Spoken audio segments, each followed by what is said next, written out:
There are only two kinds of people who do not experience painful emotions. The first kind are the psychopaths. The second kind are dead. There is a false understanding or expectation that a happy life means being happy all the time. No, learning to accept and even embrace painful emotions is an important part of a happy life. There is a very important concept that was introduced by Nassim Taleb, and that is anti-fragility. Anti-fragility is essentially resilience 2.0. Resilience 1.0 is when we put pressure on a system. After the pressure is lifted, that system goes back to its original form. Anti-fragility takes this idea a step further.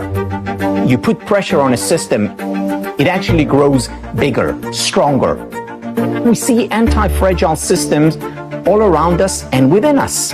For example, our muscular system. We go to the gym and we lift weights. We're putting pressure on our muscles. What happens as a result? We actually grow stronger. We're an anti-fragile system. On the psychological level, you know what that's called? PTG, post-traumatic growth. So where post-traumatic stress disorder, PTSD, is about breaking down, post-traumatic growth is about growing stronger. As a result of pressure, stress, it's anti-fragility. The role of the science of happiness is to teach us what conditions we can put in place to increase the likelihood of growing from hardship. Now, there is a paradox when it comes to pursuing happiness. On the one hand, we know that happiness is a good thing, whether in and of itself or as a means toward other ends. At the same time, we also know from research by Iris Moss and others that people who say to themselves, happiness is important for me, I want to pursue it, those individuals actually end up being less happy. In fact, they're more likely to experience depression. So the paradox is that on the one hand, happiness is clearly a good thing. On the other hand, valuing it as a good thing is problematic. So what do we do? The way to resolve this paradox is that we pursue happiness indirectly. Think about sunlight. So if I look at the sun directly, it's going to hurt my eyes. However, if I break down sunlight into its elements, into its constituents, I can look at the colors of the rainbow. So I'm indirectly looking at the sunlight, enjoying it, savoring it. In the same way, pursuing happiness directly can cause more harm than good.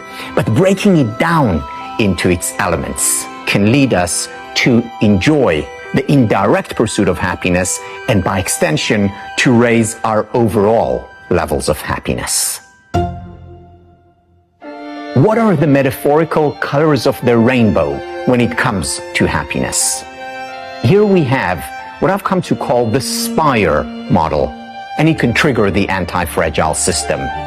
SPIRE is an acronym that stands for spiritual, physical, intellectual, relational, and finally, emotional well-being.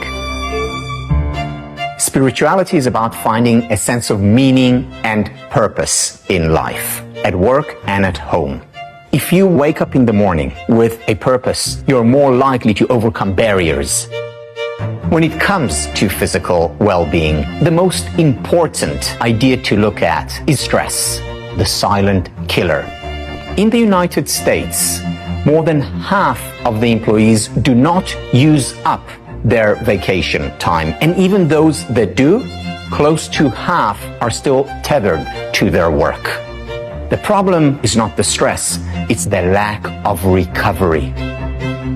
With intellectual well-being, there's research showing that people who are curious, who ask questions, are not just happier, they also live longer. Another important element is not just asking questions, it's deeply engaging with material. It can be text, a work of art, even nature. Relational well-being is very important. The number one predictor of happiness is quality time we spend with people we care about and who care about us. And it turns out the number one condition that we can put in place to increase the likelihood of anti-fragility, of growing through hardship, is the quality of our relationships. Finally, emotional well-being. So embracing painful emotions is critical, but how do we then cultivate pleasurable ones? Specifically, the emotion of gratitude. Cicero talked about gratitude as the mother of all virtues. When we appreciate the good in our life, we have more of it. So happiness is much more than pleasure.